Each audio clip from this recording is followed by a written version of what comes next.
get started.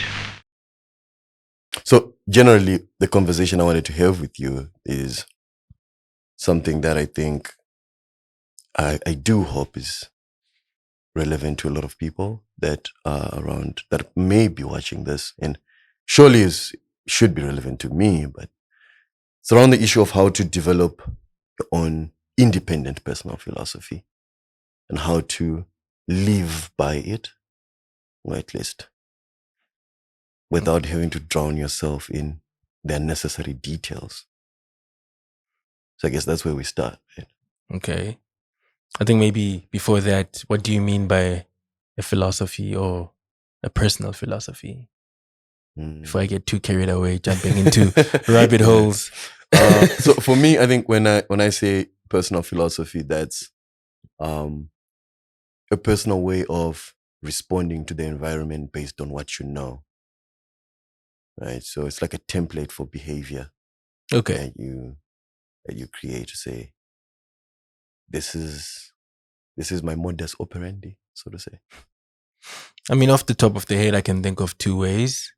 One is by imitation, and that's broadly speaking, studying as many philosophers who've existed and finding one who resonates with you at a core level. So reading Nietzsche, reading Kant, reading Sartre, reading Schopenhauer, reading as many philosophers as you can and basically consuming as much philosophy as you can. And then finding one that you think hits the right tones and one that you think you can emulate. But then the problem with that one, usually it's pretty hard to find somebody whose blueprint is entirely applicable. So maybe you may find certain aspects appealing, but then some aspects may be off-putting or at least too demanding.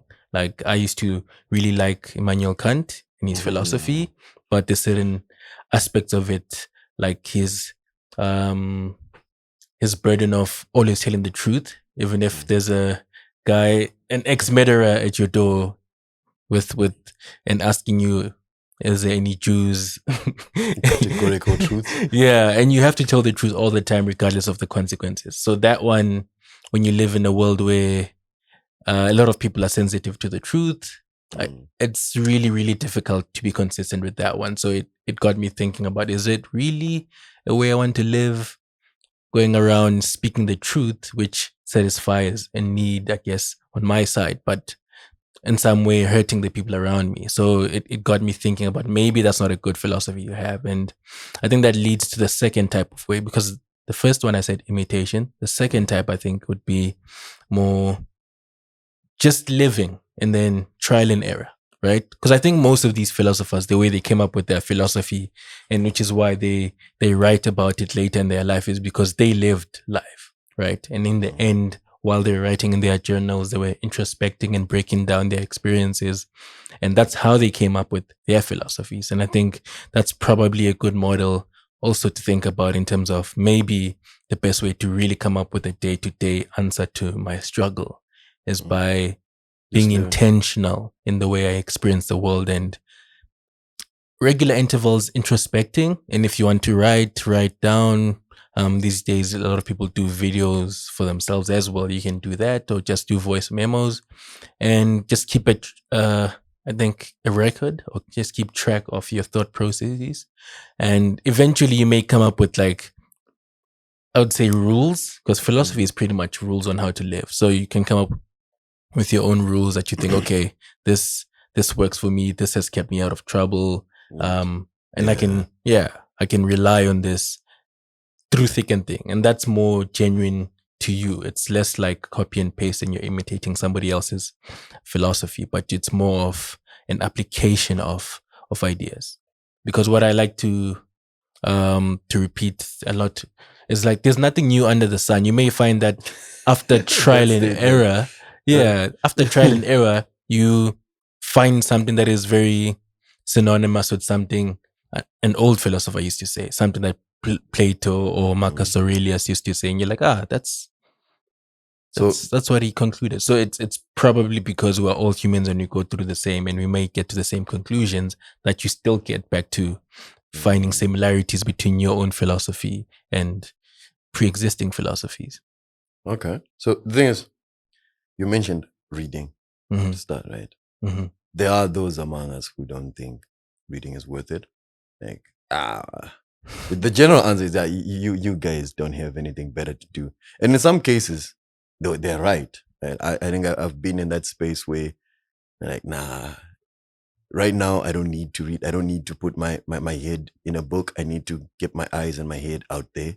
Right? Okay. Of which maybe that's where I found most lessons coming from.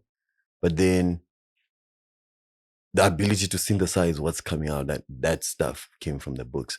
So we have two people who think maybe us trying to say, okay, maybe I need to develop my own personal philosophy, independent personal philosophy. That's just a waste of time. Mm-hmm. And then there are those who really take it seriously. But in some cases they get somewhere, sometimes they don't. So what are the key telltale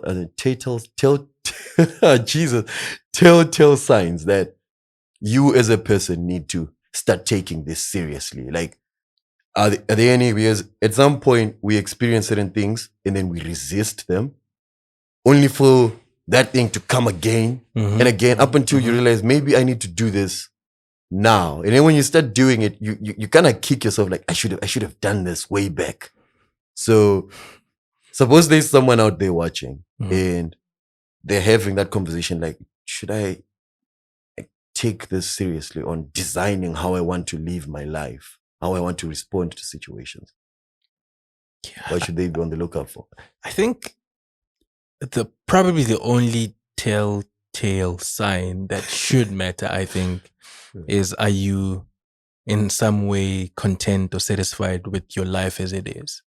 Because I like to see some people who I envy them being naive or them being happy with everything, right? They're happy living under systems of patriarchy or anarchism. They're happy living under a life where very simple philosophies that aren't complex, that aren't well thought out. They're happy living a life of just consuming fake news, and they're happy. And I think sometimes I admire that freedom of not having to really, really be bothered by really, really grand narratives, because I think that's in essence what the goal of all this thing is just to go from being born to dying in that entire period, having some form of contentedness and happiness and fulfillment, and not really having a lot of anxiety that I would say comes with being an intellectual who overthinks everything. So I think the first thing I would say is, as a telltale sign of should you really care about philosophy on that level, is, are you happy? And happiness is very vague as a concept, but like I think most of us know what we mean by that. Like, are you content? Are you constantly waking up in the middle of the night thinking there's something missing in your life? If you're not that person, then philosophy and all this, what we're talking about, is not for you. You're probably not even watching this video. Right. Right. Yeah. So that's the first thing I would say. So, but for everyone else who has these questions, and we go back to what we said about what philosophy is, I think it's like problem solving, finding a solution for the human condition, right? And if you're that guy who thinks about things deeply, or who needs answers to explain why you need to do things, why you have to live, why you have to persevere, why you have to struggle and succeed or attain anything, you will get to this crossroad in your life where you have to consider this. So there's many ways. You've already said some people don't like reading. Granted, reading is quite privileged, right? Access to books, philosophy books, are not so common. But the ability to comprehend them again. Exactly. Right? That's also accessibility of the language, right? Dude, that stuff is not easy. Yeah. No, exactly. I like to read philosophy, but most of the time when I say I'm reading philosophy, it's through podcasts, through YouTube analysts who read the books because they're studying PhDs or whatever, and then digest the content and spit it out in a more palatable language, which is quite nice, right? Yeah. Like, I like that you mentioned imitation. Mhm. Is something that I saw. I think this was Peterson. I think. JP. Yeah, on imitation. I Mhm. was like, how do we learn anything? We learn by imitating, by watching others. It's the same way that we learn how to walk, how Mhm. to. 100%. So maybe just take that model, and I think it's the same thing again with reading books Mhm. and learning to analyze books. Like for us, I think that's something we share. Philosophize this. Really, really good podcast. Yeah. Very good podcast. I can only hope to. just a little fraction of that, but so there's imitation, Mhm. like learn from other people, and that's suppose after you have failed, or because there is that risk of parroting people's ideas, right? Because trust me, these ideas are compelling, right? I think we spoke about this earlier, saying most of these people out there dishing out content, it's very compelling, and for the untrained mind, It is. Get stuck into that rabbit hole of just consuming a lot of just good consume, and content. in the end, Yeah. you just end up becoming a petri dish, like a parrot that's capable of. I guess there's that risk, but also I feel like we go through phases of being a consumer.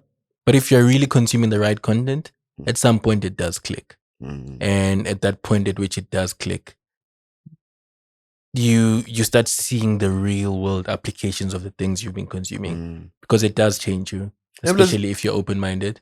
Yeah. and the good stuff, I've noticed something, that the good stuff teaches you how to question it. Exactly. Yeah, that's when you know, like Exactly. Constantly. Because it's usually most good philosophers are very ambiguous. They'll say something in a passage, and then a few passages later they say something that seems to contradict the previous passage. So if you're less reading to people like Nietzsche or people like Kant or people like, well, Plato, whatever, most of these guys have they go back and forth within themselves because they are constantly rereading their old work, responding to criticisms to their work. And that process internally within themselves allows them to constantly be evolving. So even as you read them, you're challenged because you encounter things that seem like contradictions. But then if you go deeper into it, it looks like, okay, this was growth and a change of perspective over time, which should happen to you as well as you consume these pieces of content. So I think it's quite possible to consume and go through a phase of imitation, but then you should reach a point of understanding and a point of appreciation, the bigger picture of that. Yeah. So I think it's part of the growth process to like just be purely an imitator. Like I think the analogy of a child learning to walk, initially you're just walking because you see other people walking. There's no purpose to that walking. But over time it becomes more intentional. You're not just running around all day for no reason. You But learn now that. you only stand up and walk somewhere if you want to bridge that gap. And you assume a certain walk depending on the environment and the people, and there's that as well. Yeah. All right. So one of the most, at least one thing that I know is intimately connected to philosophy is speaking and thinking. Right. So I think there are three elements to philosophy as far as I've seen so far. There's reading and writing, right? And there's speaking and there's thinking. And you by far are one of the best speakers that I've seen. I mean, you have won multiple tournaments. Depends where we're talking, but yeah, okay. Yeah, okay, within the African context at least. Not, I think if you had gone to Worlds, you probably would have kicked some ass though. And when you look at it, you have also trained people that have gone to become continental champions, multinational champions, national champions, including myself. So there's that point where, from watching you, right, I could tell you had your own way of thinking, and you had a way of defending your thoughts without necessarily having to, even if people laid straight up personal attacks. You had a way of deflecting that. So I think there are two questions here. Number one, how does one develop their own ability to speak out their philosophy? Because that's a very important thing, right? You have to live it out, you have to speak it out. How does one develop that? And then the second part is, how does one develop that defending? Because it's another thing. So someone comes in and say, "Oh, so you believe this?" And like, yeah. Okay, that's stupid. How do you respond to that? And sometimes it may not be as simplistic as that. Sometimes it can just be really a way of questioning her existence. Say, "Oh, for me, for example, you don't believe in God?" "No, I don't." And then they say, maybe, "Do you realize that you're going to live an entirely meaningless life out of that?" I mean, that's offensive, but still, you have to Yeah. respond to it in a way that shows that you're comfortable with the consequences of what you believe. But also in a way that is compelling to the other person. Yeah. Yeah. Most importantly. Yeah. I don't know. I feel like I should express that my background before I started consuming a lot of philosophy and before I started really getting into intellectual argumentation and all this. I was really, really into math and mathematics. I used to love calculus.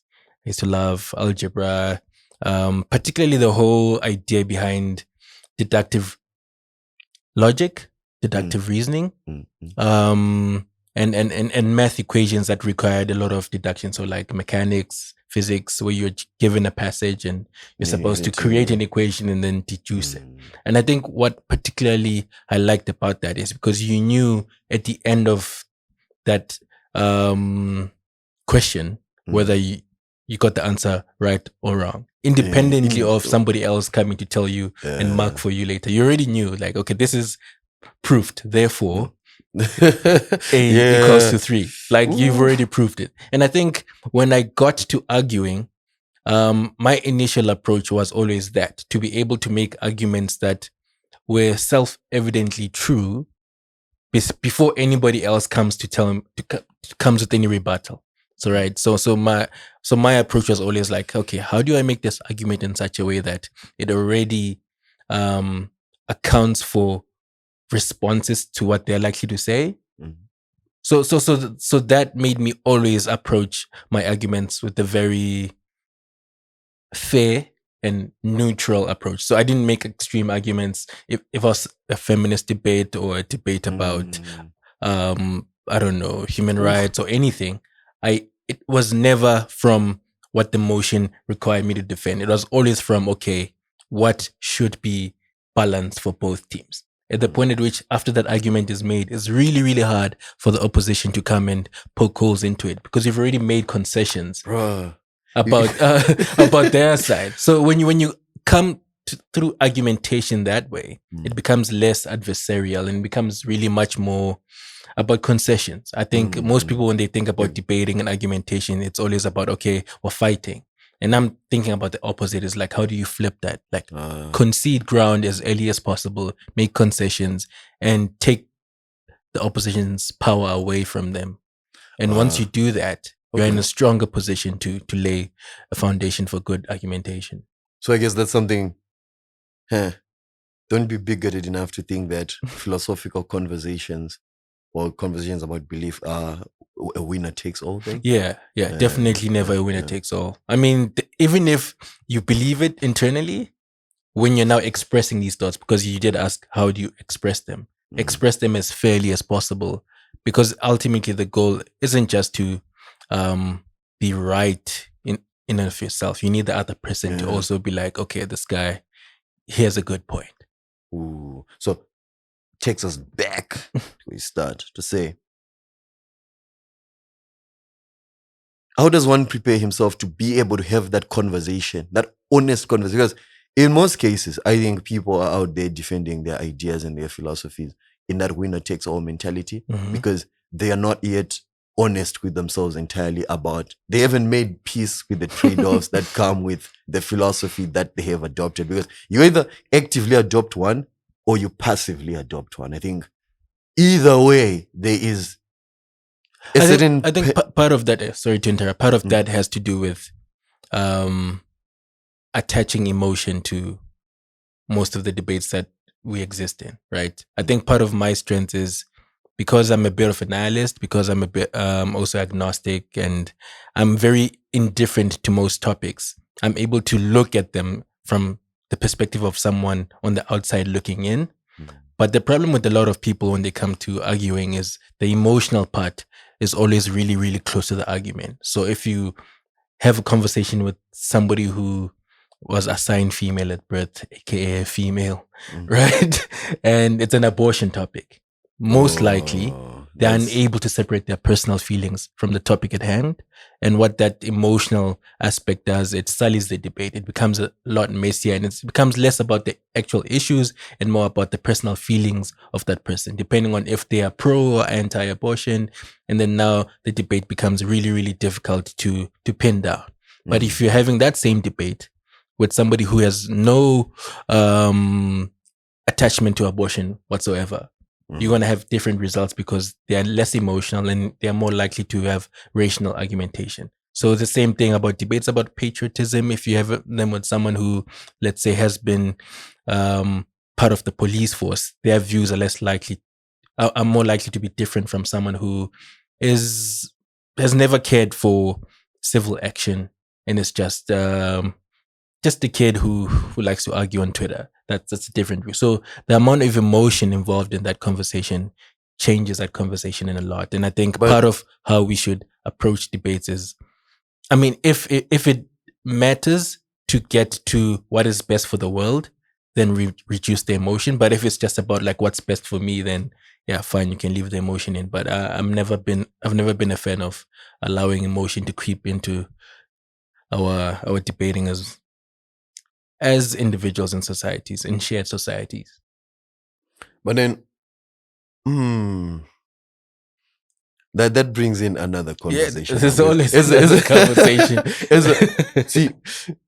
As a humanist, you mentioned that you're a nihilist. You believe that, well, you're indifferent in a lot, apathetic. Yeah, pretty much. There's that element of emotion. I think I've been having that debate with myself back and forth to say, should we as a species or as a people give emotion that pedestal, or we should just get rid of it? And if we do, are we going to retain those intricate qualities that we have? You know, because I've seen those arguments. I think pretty much any advanced sci-fi movie has to go through that. Like, if you take away emotion, then you take away the thing that makes you human. But here we are now, we're saying, if you really want to make a change, or if you want to have conversations about change that matters, and that actually has a balanced impact in human society, you need to be able to suppress or at least control. So, what am I? It's difficult. Like, if you had asked me this question maybe early on in my journey, I would have probably been strictly anti-emotion. I mean, as much as I am same here, nihilist, and I'm still against emotion, right? I still think there's a role for emotion in conversations. We just have to be aware that there's some instances where we are way more emotional than other instances, and we should be able to tell the difference between why we care about this particular topic. Because I think emotion basically means we care, and I think we should care about these topics insofar as they have a real lasting world impact. So we should care. That's what emotion in essence means. We should care. But the amount we care, if it makes our ability to come up with adequate solutions difficult or impossible, then that's a problem. So we need to find a balance between caring about issues, but not allowing the fact that we care about an issue to reduce the quality of solutions that we have. Because ultimately it's like, okay, are we solving the problems that we care about? And if not, is it because that we care too much? Should we find some distance from this issue and maybe have the conversation less emotionally? And then after we've come out with good solutions, then put the emotion back in. Like, it seems very robotic to think of it that way. But I think the good thing about it is we live in societies where people care in different amounts. So if we have this conversation, if it's just me, then it's a problem because I'm likely to be a lot more biased alone, and there's no counter force to counter that bias. But if I'm having this conversation in a marketplace where there's millions of views all up in that space and all the views aren't being suppressed, that allows for a more balanced solution because all the emotional voices will be crushed out by the less emotional ones, right? And you have much more likely to have a better solution in a space where you allow as many voices. So this is a plug for free speech as well, and a support for democracy in as much as that is possible. I like what you say there. Yeah. Say you take. It's not robotic, by the way, because I've seen a lot of people who do that. Like, ever seen that? It's a very common statement. Like, no, I had to go to that place where. So I think that's exactly the same thing. We have right? to go to those places, right? You check it out and then you bring it back in. Yeah. So like I did say, I love the math, and that's something you do a lot of math is like, okay, ceteris paribus, so something's moving and others held constant, right? So the thing that we try and hold constant here will be the emotion, and then allow all the other moving parts to keep moving, but the emotion held constant. But there's also an opposite, I forgot what's the Latin word for it, but where only the emotion is moving and everything else is constant, and then you get a different result, right? So that's why having the ability to remove a certain thing and approaching it from a distance should yield better results ultimately. All right, I'll take note of that. It's a difficult thing, but I think the only way to get better is through practice. Yeah, you only become the thing by doing the thing.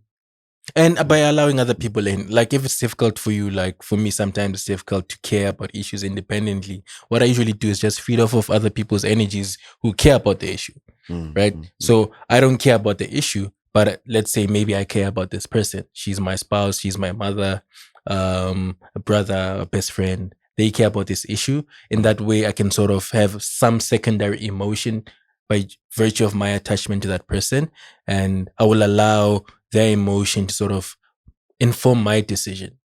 Because okay, this is clearly something that matters to them, and if this person matters to me, I'll make some concessions on that. So it's like a very collaborative job of getting to these solutions, and it shouldn't just be about okay, if I don't care about this issue, why are we even having this conversation? Well, some people care about it, I guess. So give them space.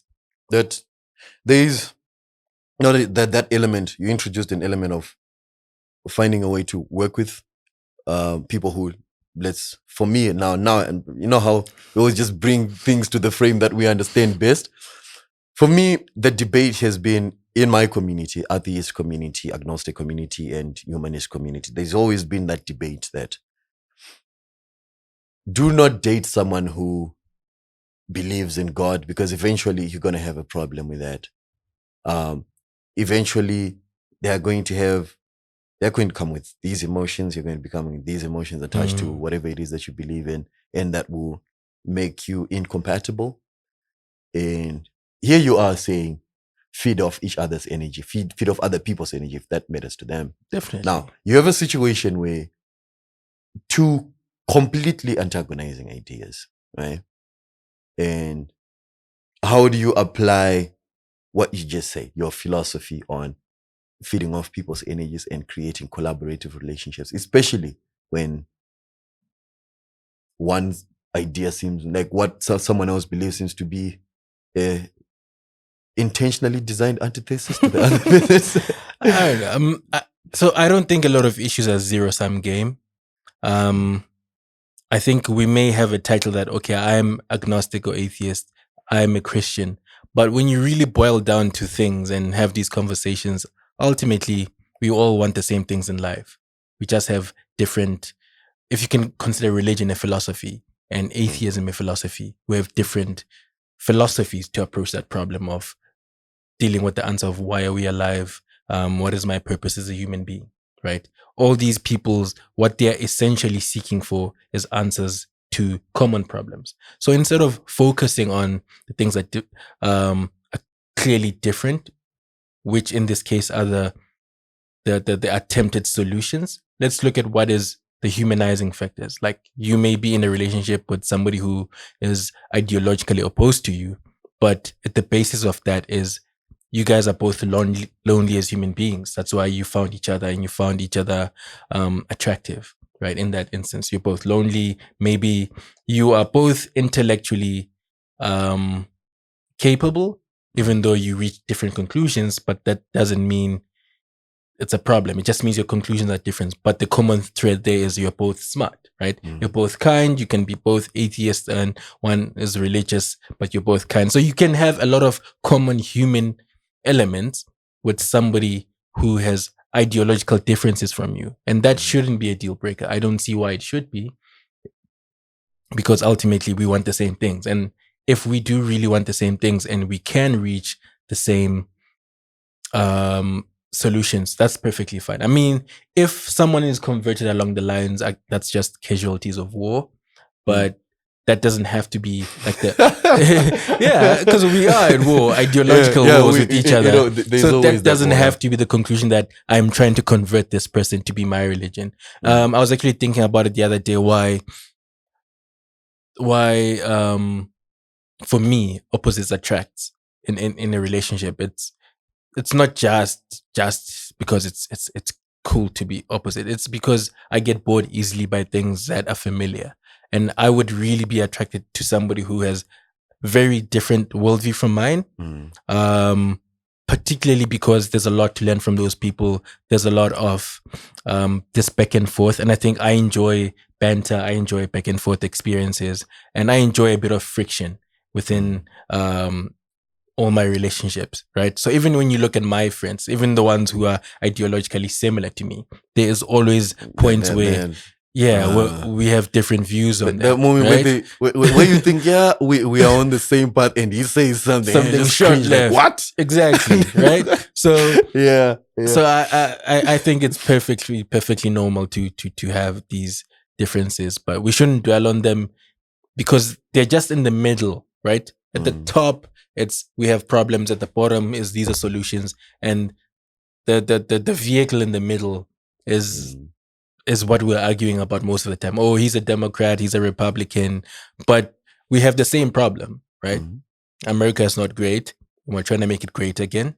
The copy and the subtext in the middle and the nuances is now what we're arguing over. Eventually, we do nothing for the top and the bottom. We're just fighting in the middle, and that's the sad part. So I don't get too stuck in that unless it becomes a fixation of the other person that, okay, I want to convert you. Or it's not even about religion. It's like, I want to change you into a man who cleans the house. If it's now a feminist thing at the home, or you clean the house and you cook every time, or every time we go out, you don't pay the bill, I pay the bill. I mean, there's nothing wrong with shared duties. It's just if it becomes a fixation of every single time, there should be a strict performance of these duties. And it's not even about like a shared life anymore. It's about like keeping score. And I think at that point it becomes off-putting. Even though we are subconsciously keeping score.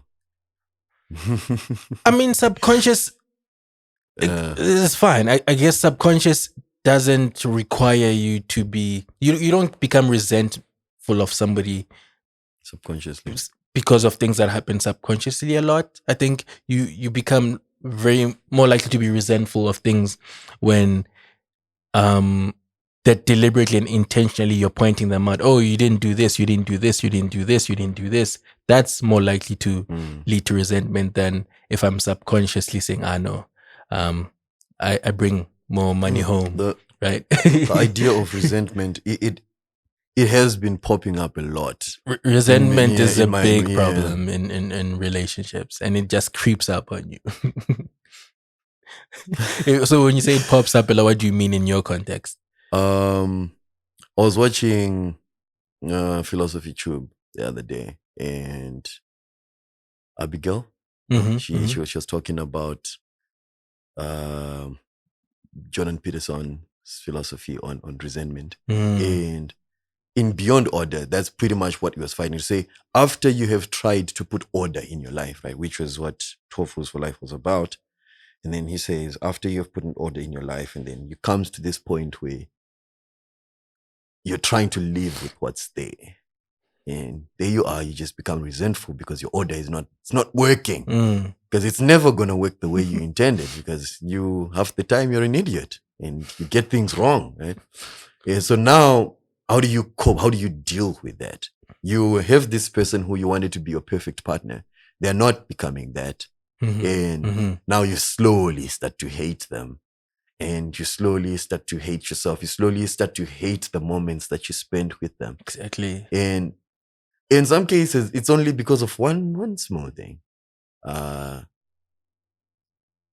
guess then the question becomes, how do you become watchful of yourself and watchful of that resentment? Because I think resentment is a major problem. And in most cases, the hate that we are experiencing now is resentment that was learned or that crept into other people's lives. And they taught it to whoever they were raising. And that person also taught it to the next person they were living with. And you have a virus in the system. So how do you become watchful of your own resentment in our own small spaces? Let's not look into the big world, because I think in some cases the worst kind of resentment is when you as a human being start resenting yourself, especially for those times where you flounder and you say, I'm going to wake up at 2 a.m. and I'm going to do this, and then you hit the snooze button. I mean, it's a really complex topic, because sometimes you resent something and you don't even know why, right? You meet somebody on the street and instantly it just like, this guy rubs me the wrong way. And if you continuously interact with that person, that resentment grows. But it started off of nothing. So when you journey into the center of resentment, you just find there's nothing, just layers of resentment, resenting itself. And it just has to be self-awareness, man. Self-awareness, especially if we're talking about this from a personal level, is like, how do you stop being resentful to yourself for whatever little things, or b, resenting other people for also little things, or even the big things, is just by first being able to be aware that this feeling, what I'm feeling now, is resentment, and resentment that is baseless and not founded on anything legitimate. Because I think it's possible to resent somebody who did something that is a clear wrong and you seek justice from them. But if at the point at which there was no clear wrong and you still feel these negative feelings towards that person, it has to be something that requires a lot of self-introspection. What Gary Vee would have said is things along the lines of compassion and kindness. We make a lot of mistakes. Sometimes I resent myself for taking so long to take control of my own life. And for the longest time, I was reliant on other people to take care of me or to make decisions for me. And my biggest resentment right now, if I was to be honest, is like, I feel like it took me so long to be in control of my life and to find some direction. And I think I lost at least 10 years, 10 good years that I could have made a lot of progress. And every single day you wake up with a little bit of that resentment, like, oh, it could have been far. Yeah. So but I think, need to, let me just finish. You need to be more kind and more forgiving and more compassionate to yourself, and don't dwell on it. As soon as you've gone through the phase of being kind and compassionate and you've realized that this is a thing that exists, don't dwell too much on it. Just start acting in the ways that you wish you would have acted a long time ago. And as soon as you start seeing some success, it does go away on its own. Because usually I think it's indicative of a lack of success in a particular thing that you wanted success in. So if you get some success, the resentment should go down, because the basis of it was some frustration. Yeah. Right. So I'm assuming, I've seen some success, and in some things the resentment does go down, but I'm still on that journey as well. Oh, aren't we all? Yeah. There's something that you mentioned when you're talking about how you resent yourself, with that statement where you're like, it's taking me too long. Yeah. Right? With that one, I've come to realize, I think internally we are okay with the idea of things taking as much time as they need, but that resentment that you're not developing as fast as you should, I think it comes from the outside environment. And sometimes getting away is necessary.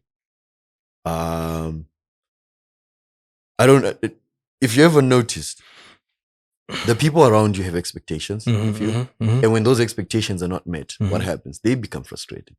And they start expressing their frustration in what they believe to be kind words. But you can sense the undertone in there. Yeah. Like, in most cases, it's the parents. No, my son, don't you think doing this is better instead of, wasting your time and all that? Right there.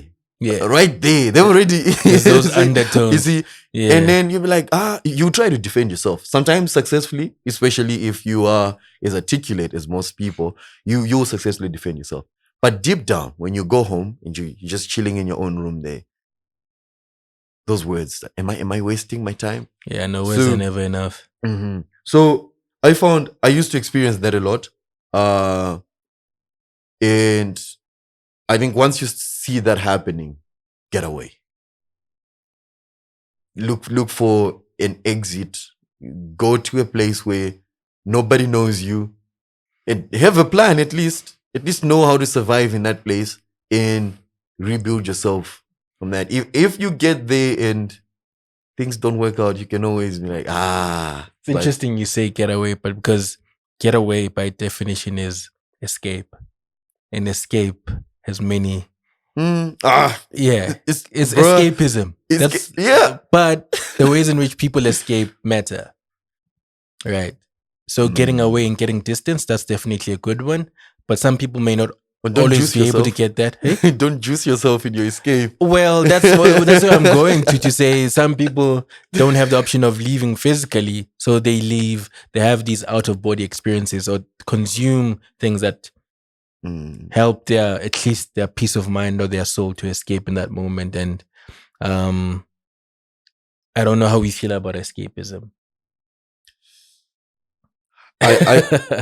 Because that's some philosophy that a lot of people, I don't think it's a deliberate philosophy that people have to say, I want to be an escape artist. I like to use the word escape artist because I feel like it's become an art. Yeah, it's become an art because we don't really sit down and say, this is my philosophy on how to deal with problems to escape them.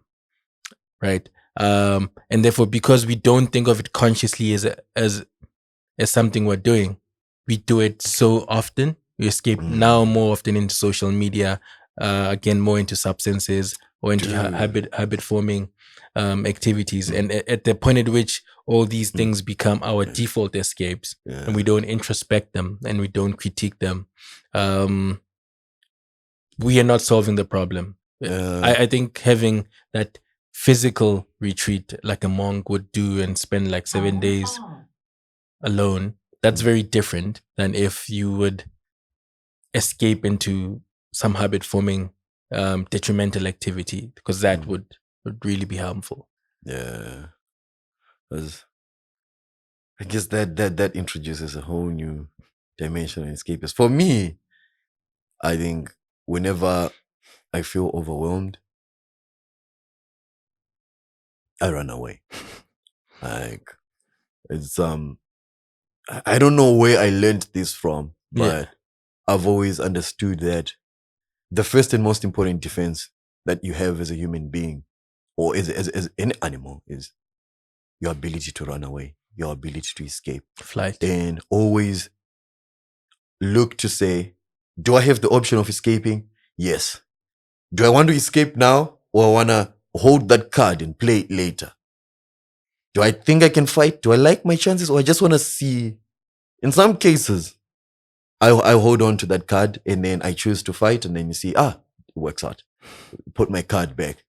But in some cases, the moment I say like, nope, that thing is going to destroy me, card. And I do that a lot when I think, but I guess it does become a habit because once you do something once, you're going to do it again. Especially if there was success. Yeah. And there usually is success. Yeah. What's that statement? I think it's by Octavia E. Butler. The one thing about habits is they always outlive their usefulness. That is good. That is good. Yeah. That is good. So you make a habit of running away. You're going to keep running away. Even when it's no longer When useful. it's no longer useful. That is good. So that is good. I think it's very natural. Comes from the flight or fight response. And that's something that is has always been part of the human condition. I think the only thing that has changed is the options of fight or flight, right? The options of the outlets that we have to exercise these two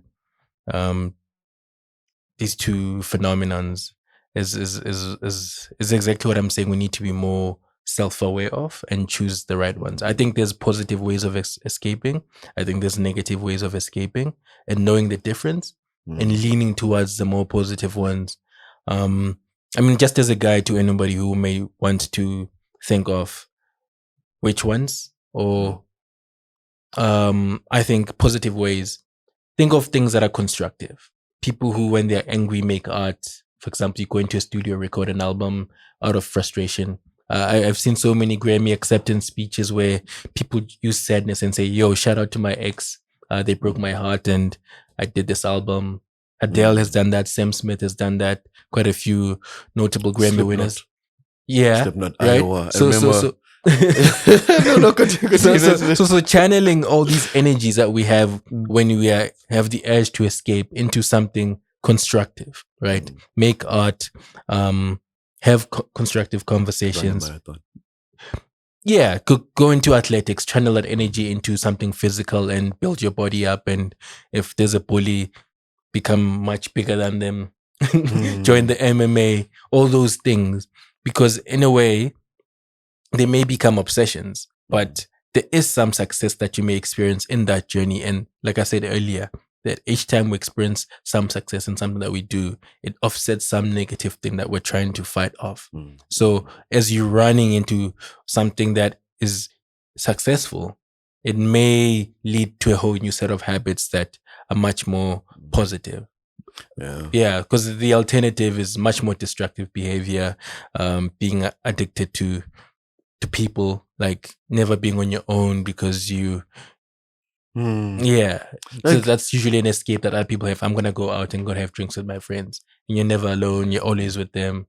And I'm just gonna go drink, or I'm gonna smoke, or I'm gonna do this, Xanax, pills, blah blah blah blah. The list goes on, right? All those things are very destructive, right, habits. And in as much as you're escaping in the moment, once that high goes down, you usually end up feeling worse off. Usually maybe you wake up with a hangover, or you hurt somebody in that process, or you did something that you wouldn't have done and now you regret it. And there's a lot of negatives that are piling up. And that's a big problem with those options. If you get addicted to the sensation in the past, like, I think that's the most destructive thing about taking substances to escape, because you are this person.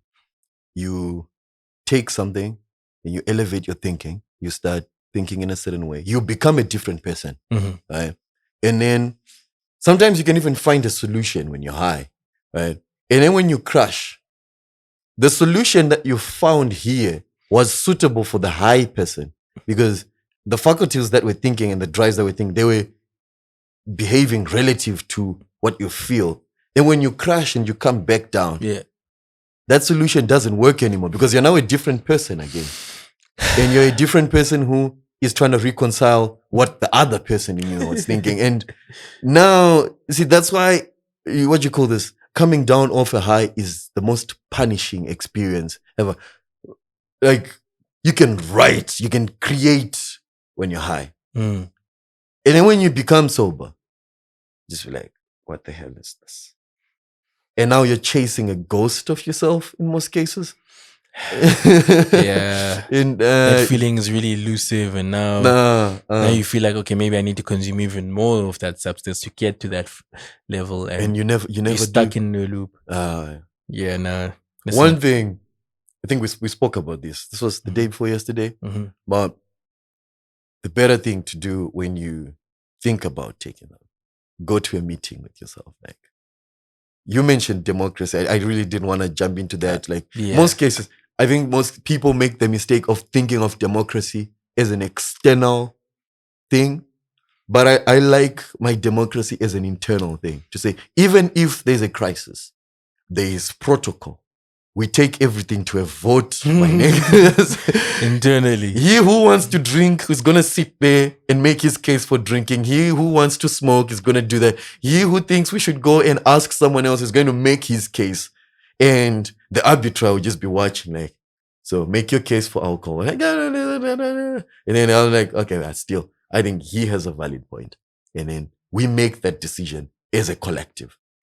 I don't know if many people can do that. And but then act on it as a collective and then have the consequences as a collective. As a collective. You make peace with it. And funny enough, this is not an original thing, by the way. I got it from Maps of Meaning, where I was talking about Medoc, right? And how the Mesopotamian gods dealt with, there was a crisis, and then everybody came to the table and they're like, who among you thinks he can solve this problem? And then came Medoc and he says, I can. But if I do solve the problem, then you're going to let me rule over you guys. And I think that's the same approach that a person should take when he's dealing with his own problems. Sit down and say, among all these voices speaking in my head, who among you can solve this problem without plunging us into a degenerative orbit? Because you can solve the problem now, but then take us into a degenerative orbit where you just, and eventually your planet crashes into the sun and gets burned. So now you say, okay, how, once you figure that out, I think you realize a lot of stupid things that we do can be avoided and should be 100%. 100%. Yeah, no. I guess we round this off. Yeah, we can. I mean, I'm happy with the last thing you said. I don't feel like I need to add anything on that. I don't feel like I need to add anything on that. Suppose you are to recommend, let's say 3-5 resources to anyone who's interested in jumping into philosophy, interested in improving the kind of conversations that we're having here. What would you recommend? 3 resources. I think earlier we did talk about like books, and I think what I also wanted to say earlier was about different sources in general, right? Books isn't the only thing. You can have conversations with people that you think are of a slightly higher intellectual capacity than you. And you don't even have to be like really speak really good English. Like, I was having a chat with a friend and we were talking about how do you have pillow talk in vernacular, and that's not an easy thing to do. But that's steamy. But also let's not imagine that people who don't speak English don't have good pillow talk, right? So just because the thing is not presented in a really intellectually friendly way or highbrow English doesn't mean it's not intelligent in its simplicity, right? I think there's a lot of old wisdom that is within our cultures that we shouldn't sleep on, right? So I never feel like it's a bad thing to stumble upon some old people who don't know my favorite philosophers, but who have really good philosophical insights. So some of the resources that we tend to neglect is older people in society, because essentially what people who've lived 60, 70, 80 years have at their abundance is experience. Because what life does, even if you don't say I'm a philosopher, I want to do trial and error, when you live 60 years, there's a lot of trial and error involved, and there's a few things you've learned. The only difference is she's just even written it down. Yeah, probably haven't written it down, or you haven't packaged it into a nice, I'm going to sell this type of format. And that type of thing is something we should encourage a lot of. That's a good resource. Talk to the old people around you. Talk to the old wise men. Sometimes he's drunk, but he's still dropping some good knowledge. So there's that. Always respect an old man in a profession where men die young. See someone who's 80, even if he's a drunkard, he's made it where other people are dying at 30. And you may learn something from why he made it there. That's really good. So there's that. And like, you're already consuming some kind of content right now. If you like TikTok, there's a lot of philosophy bites tailored for TikTok, right? So like things that are 30-second long that you can read it in the morning and then dwell on it the whole day, right? There's a lot of good philosophy in religion as well. The Bible has a lot of interesting things. Okay. You don't have to think of them in the context of, oh, this is going to convert me into a religious person or a Christian. No, it's really nuanced breakdown of the world, because if you're agnostic or atheist, at the very least, what you can think of the Bible as a storybook. And every storybook that I've read, at least, usually has a moral of the story. Even whether or not you find something exactly, there. whether or not I get converted to the dogma of it is a different conversation, but the value is undeniable, right? Songs of Solomon, like Solomon's or the Proverbs, there's a lot of good nuggets up in there. Things about compassion and love and independent women. There's a lot of content on that. And I guess podcasts. I mean, I'm a big fan of podcasts. So there's some people who dedicate their lives to just breaking down philosophy. And that's fun for me to listen to. You don't have to read it. And the language they use is pretty much accessible. That's the cool pages, thing about podcasts, by the way. Yeah, the page's name you can check out quickly is something called Philosophy Bites, or even Philosophize This. Yeah. Spotify, YouTube, I guess.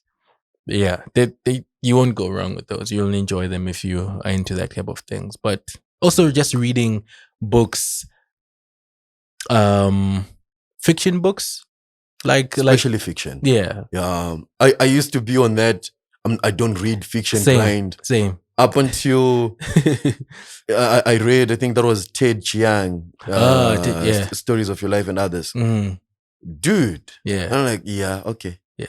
I've been missing out on a lot of things. Yeah, because some people are really good at the Trojan horse effect. Like, okay, there's this thing I want to tell the world, but how do I tell it without scaring people away? Put it in a story. In a nice way. Package it nice. Right? Like Paulo Coelho, The Alchemist, what he does there is really, really good. Yes. Right? That's really, really good. So things like that, there's abundance of content like that. So I don't know. These are just my personal favorites. Also, I think this may be probably the most important one is conversations with yourself. I'm big on running. So sometimes I go for a 2-hour run. And in that 2 hours, it's just thoughts in my head bouncing around.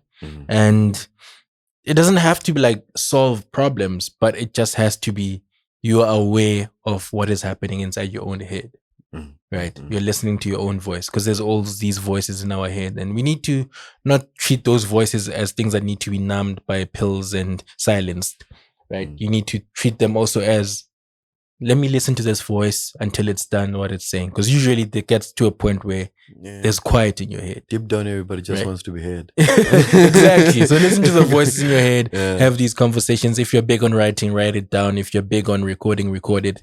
If you're not, but you have a good memory of the conversations you have them with other people. Like, okay, I was thinking this thing.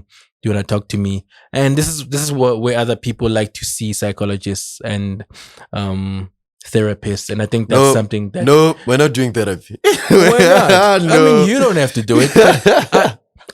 I'm actually really, really good mentally, but I've just been thinking of seeing a therapist, because sometimes talking to a stranger on that level with that detachment, I want to talk to a stranger, not a stranger who's looking down on me like, I went to school. I went to school to study this animal. Look at it. It's here listening. It's funny, like 4 out of 5 of my best friends are seeing therapists, and I think maybe it's part of me is an envy. I'm envious of the stories that they tell about the progress that they're making.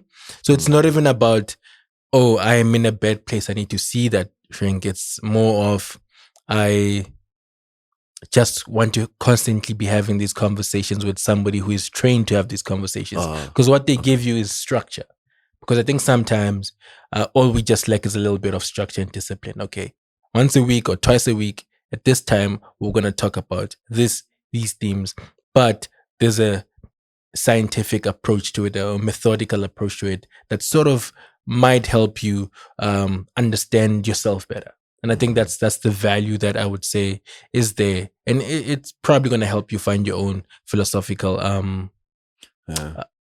language and journey. So I don't I think you're right there, but there's this. I don't know where I saw it, but the thing is, you see, there's this idea that learning stopped happening when it was institutionalized into the education system. Personal mental recovery stopped happening when it got institutionalized into the psychiatric institution.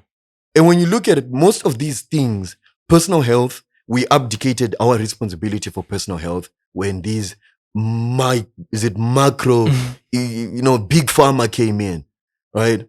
And that's what I'm afraid of, to say, if we know that the education system is bad and it's been messing up our ability to learn for a very long time, at least for most people, we know the healthcare system is bad. And it's been messing up our ability and to our responsibility to ourselves now. Nowadays, when you have a problem, doctors just tell you, pills, right? And those pills, there are consequences to those things, right? And in the psychiatric industry, field, when you look at it, the amount of debates that psychologists have about the things that work, from behavioral analysts, psychoanalysts, and then analysts, they don't agree on it. They don't, yeah. But you know what they tell you? Therapy works. Don't trust yourself to fix yourself. Don't trust the people around you, the people who know you well. You know who's going to help you? A stranger who was using ChatGPT to pass assignments. You can trust that person. Nah, I think your problem is not with these individual institutions. I think your problem is with capitalism and mass production. When you mass produce a lot of things, it distorts their meaning. When you mass produce school, that's what happens. When you mass produce going to church, there's things that happen. When you mass produce mental health and have a mental health artificially talked about on social media by people who have no idea what they're talking about, there's things that happen.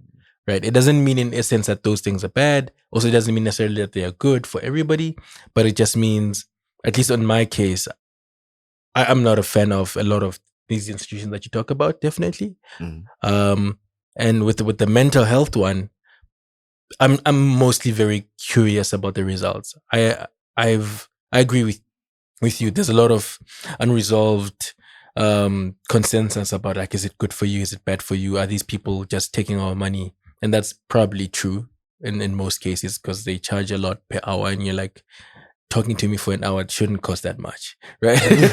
I don't care what you're going to tell me, but it shouldn't cost that much, but it does cost that much, and money becomes a problem. But I think I want to believe there's value in having these conversations, because I've had these conversations outside the premise of you are my shrink and I'm going to pay you for this session, with people who I think were qualified psychologists or therapists, and it was interesting conversation that I think I don't have every day.